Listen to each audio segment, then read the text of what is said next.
Hey, what's going on? SirBlackson97 here, back with another deck profile. Today we'll be profiling Floowandereeze.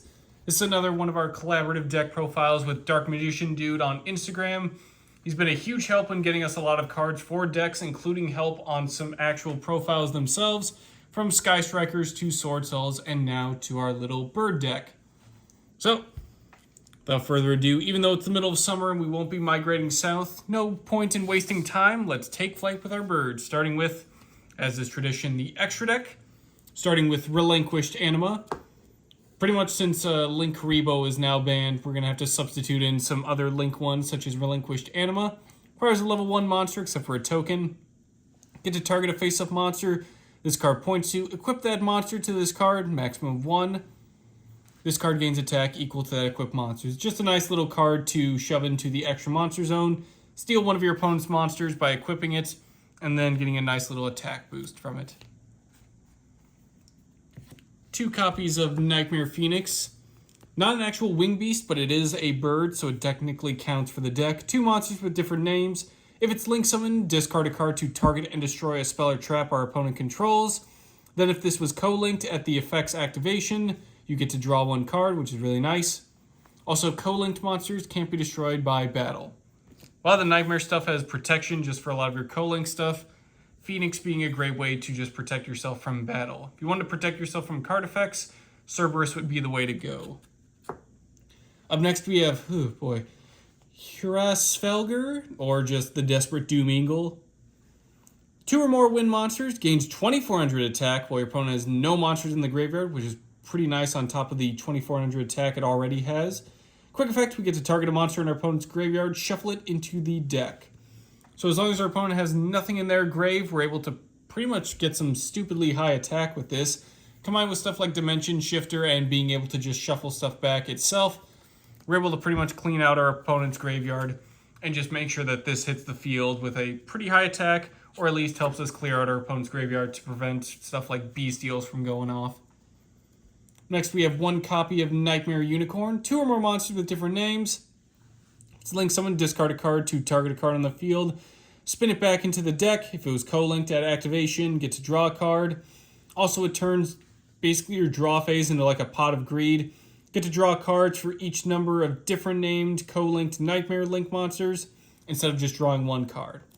Pretty nice effect, but for the most part, we're just link summoning and then spinning something back.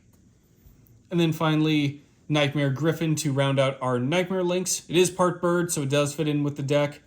2 or more monsters with different names. If it's link summoned, discard a card to target a spell or trap in our grave. Set it to our field. It cannot be activated this turn. Then if it was co-linked at activation, we get to draw a card. Monsters on the field cannot activate their effects unless they are linked. That is for special summon monsters. So a nice little floodgate effect, and being able to recover spells and traps, which is nice if we have something like an infinite impermanence. We just want to set it to the field, maybe interrupt a column of spell and traps, and also just negate our opponent's effects, which is really nice. Moving on to the Xyz portion of the deck, we have 2 copies of Lyrilisk Assembled Nightingale. 2 or more level 1 monsters, gains 200 attack for each material, gets to attack directly, gets to attack a number of times while it has material up to the number of said materials attached to it. Once per turn, detach material from this card until the end of the turn. Lyrilisk monsters you control cannot be destroyed by battle or card effects, and also you take no damage. This is just a nice way to, again, take advantage of all the level 1s. We're mostly just going to use all of our Xyz to rank up into Zeus, but some of them do come in handy with some of their actual bird-related effects, including 2 copies of Lyrilisk Recital Starling. 2 or more level 1 monsters. If it's Xyz summoned, target a face-up monster on the field. Gains 300 attack and defense for each material attached to this card. Once per turn, detach material from this card to add a level 1 wing beast from deck to hand, which is great as that covers pretty much all of the big playmakers and searchers for the Flu deck. All battle damage you take from battles involving this Xyz summoned card is also inflicted upon your opponent. Recital Starling does not mess around, as it also makes your opponent take a bit of a punch as well if they dare to attack it. And then finally, rounding out the Lyrilisks is Promenade Thrush. 2 or more level 1 monsters, gains 500 attack for each material attached to it. Once per turn, detach material from this card, target a spell or trap your opponent controls, shuffle into the deck.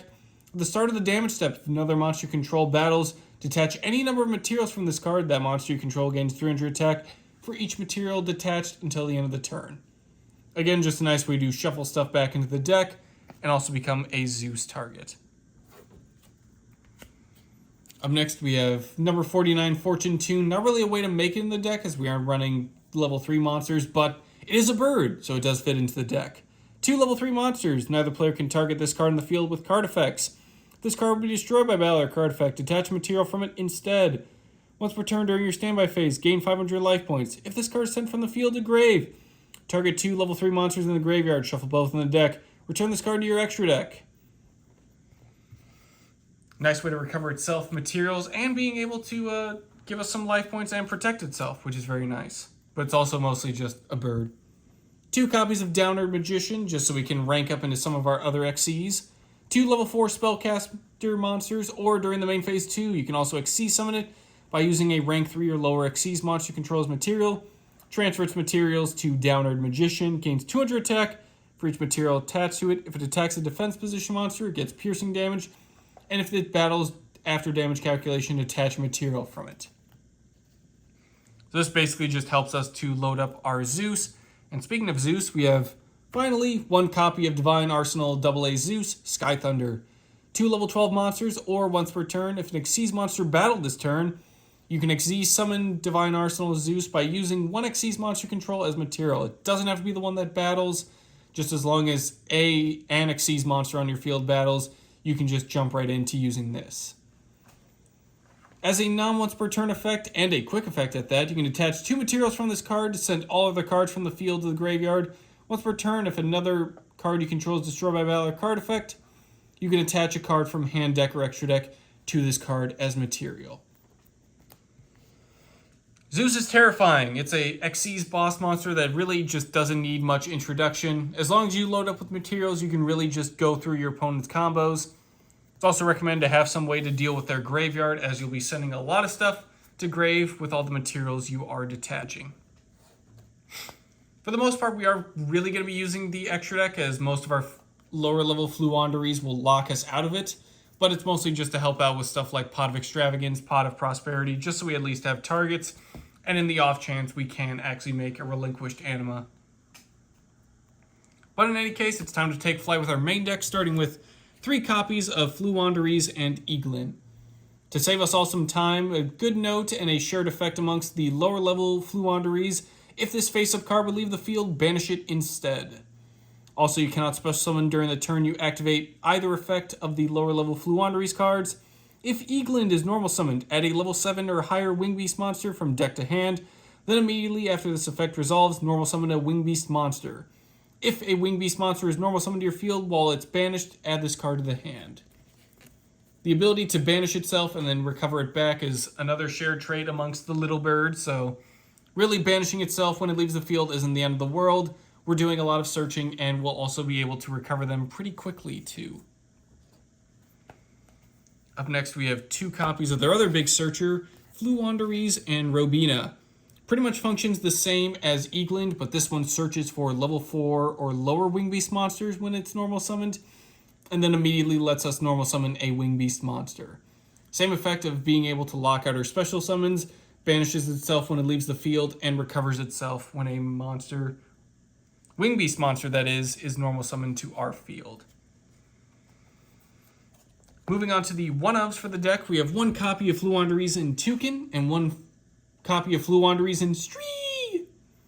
Both have the same effect to banish themselves if they would leave the field. Stree is terrorizing the poor Snoll.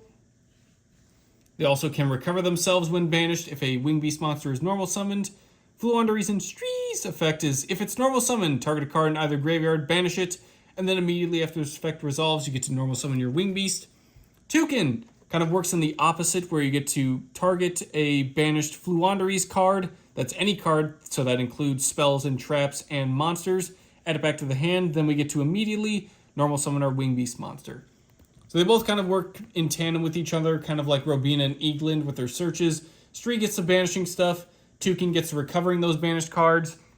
Obviously, you want to save those for stuff like the spells and traps and some of their boss monsters, as all the baby Floowandereeze will just be able to recover themselves as a banished card. Speaking of big Floowandereeze, we have 2 copies of Floowandereeze and Empin. If it's tribute summoned, add a Floowandereeze spell or trap from deck to hand. Then immediately after this effect resolves, we get to normal summon 1 monster. Doesn't even have to be a wing beast. We just get to normal summon any monster. While this tribute summon card is in the monster zone, your opponent cannot activate the effects of special summon monsters they control in attack position. Also, once per battle during damage calculation, if Empin's not feeling strong enough, if it battles an opponent's monster, quick effect, banish a card from hand to then make that opponent's monster's attack and defense become halved. What's nice is, similar to the tribute, we can just banish any card, so it doesn't have to be Floowandereeze or Wing Beast related. We can just ensure we beat over some cards and also lock down our opponent's attack position monsters. So, unless our opponent's playing Super Heavy Samurai, we're pretty much able to just lock down and be a big scary Emperor Penguin, which is nice. Plus the spell and trap searching that kind of really helps out searching some of their other stuff like their traps, or just being able to search out some of the other combo extenders we may need at that time. Moving on to some of the Wing Beast tech choices, as this deck doesn't really exclude anything or lock us out aside from the special summon, so stuff like Eaglin can really search off any sort of big Wing Beast. What that might be would either be a copy of Mist Valley Apex Avian or Reza the Mega Monarch. We'll start with the big Apex Avian. When an effect is activated, you get to select a face-up Mist Valley card you control, bounce it back to the hand, negate that activation, and destroy that card that you negated. So basically this becomes an Omni-Negate, just returns itself to the hand, as this will be the only Mist Valley card we're using. But considering we can just continually normal summon, that's not really the end of the world. And in the case of Dimension Shifter, we don't really have to worry about stuff being sent to the graveyard as banished, as Mist Valley will go back to the hand. Raise of the Mega Monarch works a little bit differently, but definitely has still really good utility use. You can tribute summon it by tributing 1 tribute summon monster. I know that sounds like a handful, but basically if you tribute summon a monster, you can just use that as basically 2 tributes for just 1 Raise of the Mega Monarch. So as long as you have something that's tribute summoned, you can just use that 1 monster. If it's tribute summoned, target a card on the field and 1 card in either player's graveyard. Also, if it was tributed by using a win monster, you get to target an additional card on the field, place the first target on the top of the deck in any order, and return the additional targets, if any, to the hand. So this is a great way to just return your opponent's stuff back to the top of their deck, and then start recovering stuff in either player's graveyard. So if you have some spells or traps that you want to make use of, like an Infinite Permanence that you want to utilize again, or if you want to get that Dimension Shifter out of the graveyard just so you can reactivate its effect if your graveyard is full of just only the Dimension Shifter, definitely want to take advantage of Reza, just recovering some of your stuff and also spinning back your opponent's cards, which is very nice. Speaking of Dimension Shifter, we are running 3 copies of it, as this is pretty much our less of a hand trap and more of just a part of our combos, as most of the baby Floowandereeze, as you know, will just banish themselves due to just leaving the field. So you really don't have to worry about Dimension Shifter's banish effect, as it's just part of your combo. Plus with Floowandereeze and Toucan, we can actually recover our banished Floowandereeze cards. That does include, again, spells and traps, so really Dimension Shifter's costs and penalties are less applying to us and more to just our opponent. If you have no cards in your graveyard, quick effect, send this card from hand to grave until the end of the next turn. Any card sent to the graveyard is banished instead. So pretty much this just becomes like a Dimension Fissure or a Macros Cosmos, just turning anything that hits the graveyard into the banish zone instead. Plus we're able to recover it or any other cards we want to keep around or in our grave back with Reza, so we can always make use of this as long as our graveyard's empty. And again, because the tiny Floowandereeze focus on banishing themselves or recovering banished Floo stuff, we really don't have to worry about losing any of our combo pieces. They'll just return to the hand one way or another. Moving on to the spells, we have 3 copies of Floowandereeze and the Magnificent Map. During your main phase, you get to reveal 1 level 1 Floowandereeze monster in your hand, banish a card with a different name from your deck, and immediately after that effect resolves, normal summon the revealed monster. If your opponent normal summons a monster, immediately after this effect resolves, normal summon 1 Floowandereeze monster from your hand. So what's cool is we basically just reveal whatever cards in our hand, banish a different named Floowandereeze card from the deck, so again, that includes spells and traps. So if we just want to banish another pesky field spell, we can immediately just start our combos by just normal summoning stuff straight with the field spell. Plus, when our opponent ever tries to normal summon on their end, we can just immediately do it again ourselves and continue our combos. Definitely one to max out on. Definitely include terraforming as well, or you can also include their own version of terraforming. That'd be 3 copies of Floowandereeze and the Advent of Adventure. It's a nice quick play spell. Banish a wing beast monster from hand or field to add a Floowandereeze monster or field spell from deck to hand. Then you get 500 life points. Nice. Again, banishing Floowandereeze stuff is not the end of the world, especially if you're banishing the little tiny guys. They'll just return to the hand as soon as something else hits the field in their place. Plus, this also acts as a reinforcement of the army, being able to just grab any Floowandereeze monster regardless of level. So if we want to grab an Eagland, or if we already have those all set up, we can just grab the Empen. This pretty much just lets us grab any Floowandereeze monster we need at a time, or we can just grab the field spell. So you really don't even need to run terraforming, but if you do want to bait out some of the Ash Blossoms, running a copy of terraforming isn't a bad idea. Up next, we have 1 copy of Floowandereeze and the Unexplored Winds. This one you can bump up to 2 if you want, as it has a really nice sort of soul-crossing effect. Conduct tribute summons that require 2 tributes by sending 1 monster you control and 1 your opponent controls to the graveyard instead of tributing. This is still treated as a tribute summon. During the main phase, you can reveal up to 2 wing beast monsters in the hand. Place them on the bottom of your deck in any order. Draw cards equal to the number of cards you placed. This just basically lets us, again, use our opponent's materials just so we can get those monsters out. So if you ever get like Effect Veilered or Impermed and you still want to take advantage of the monster you have out on the field, you can use Unexplored Winds to just then use your monster and whatever your opponent has to then just make something like an Empen or a Reza Monarch. Just make sure you still have a normal summon to utilize, and if you are facing under Imperm, make sure it's not on the column with Unexplored Winds. Plus, the ability to just shuffle stuff back and draw cards is really nice. We're able to pretty much harvest and scavenge through our deck pretty consistently, but if we ever need to just send stuff back to grab it a later time, we can also pull that off as well. Speaking of draw power, we're running 3 copies of Pot of Prosperity and 2 copies of Pot of Duality. We'll start with Prosperity. Banish 3 or 6 cards from your extra deck face down. That is through your choice, so unlike Extravagance, we get to choose what's banished. Also, for the rest of the turn, any damage our opponent takes is halved. We get to excavate then cards from the top of our deck equal to the number banished. Add 1 excavated card from hand, and then place the rest on the bottom of the deck in any order. We cannot draw cards by card effects the turn we use Pot of Prosperity's effect. So this is essentially just Extravagance, but we get to choose what's banished. Doesn't really matter, as you can still run Extravagance. Just remember to activate at the start of the main phase, as pretty much, again, our extra deck is mostly just optional stuff we can go into. We'll mostly be relying on the stuff that normal summons, as most of our Floowandereeze cards will lock us out of special summons altogether. But Prosperity is just a great way to, again, dig through our deck, find something really good to start our combos off, grab a field spell, grab an Advent of Adventure, grab a lower or higher level wing beast that we can make plays with. Whatever we need at that situation, banishing 6 to then excavate 6 is a fantastic effect.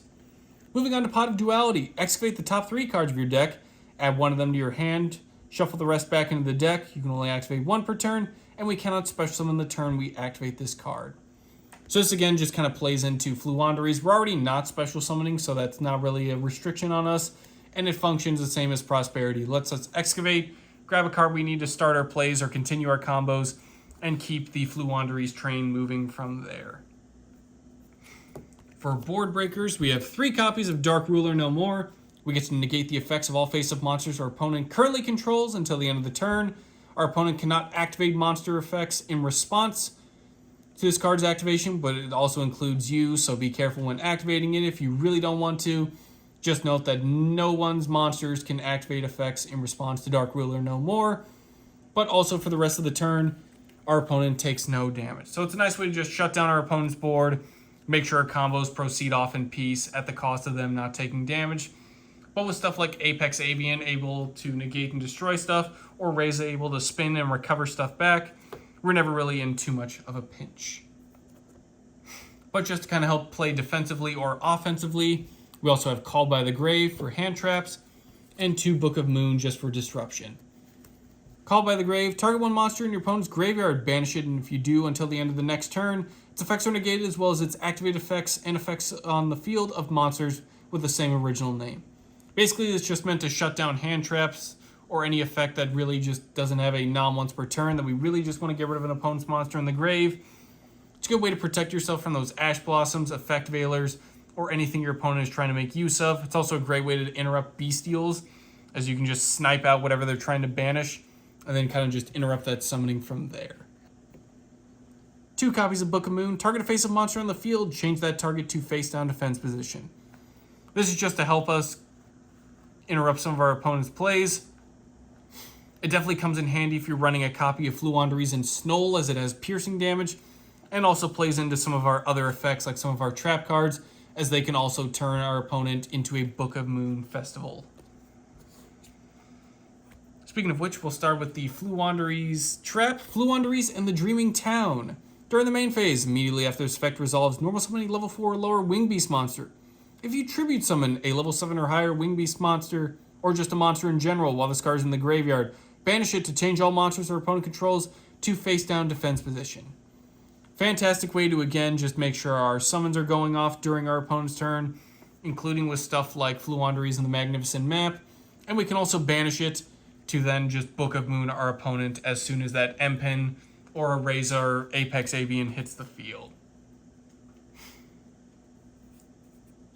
Up next, we have 3 copies of Harpy's Featherstorm. This is an absolutely fantastic card. If you control a Wind Wing Beast monster until the end of this turn, negate any effects your opponent, monster effects, that is, your opponent activates. If you control a Harpy monster, get to activate it from the hand. We aren't running any, so that doesn't really apply to us. If this card's owner's spell and trap zone is destroyed by an opponent's card effect, add a Harpy's Feather Duster from deck or graveyard to hand. We're also not running any Harpy's Feather Duster, so feel free to splash that in as a nice little way to just wipe out your opponent's field, in addition to stuff like Lightning Storm. But for the most part, just as long as we have a Wind Wing Beast, which is a good majority of our deck, M-Pin, Apex Avian, Reza, Eaglin as well, and Toucan, being able to just shut down our opponent's monster effects is really nice. And also the Harpy's Feather Duster search, if it's ever destroyed, we're able to get off a nice little search there with a really nice card. It also adds back from graveyard, so that just adds another layer of recovery. In addition to stuff like Rezas, you can just grab back your Harpy's Featherstorm, let it get blown up, and then recover your Harpy's Feather Duster.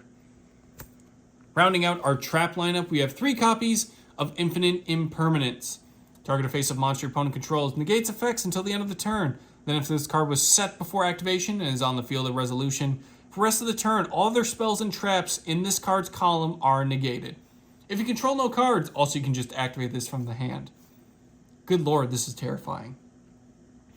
Being able to just negate a monster's effects, shut down a column if it was set, and also being able to activate it from the hand. This is a great target for Reza the Mega Monarch just to recover, along with Harpy's Featherstorm, as you're able to really get a lot of continued utility out of this. Also, Infinite Impermanence is not a once per turn, so if you have multiple, you can really shut down your opponent, use a Reza, immediately grab that copy again, and keep going from there. It also works in tandem pretty well with Nightmare Griffin, as it's pretty much going to be set due to Nightmare Griffin's effect, and that's perfectly fine, as that then supercharges up Impermanence for the next turn, shutting down that spell and trap column in addition. Whew! Glad we went to flight school for that.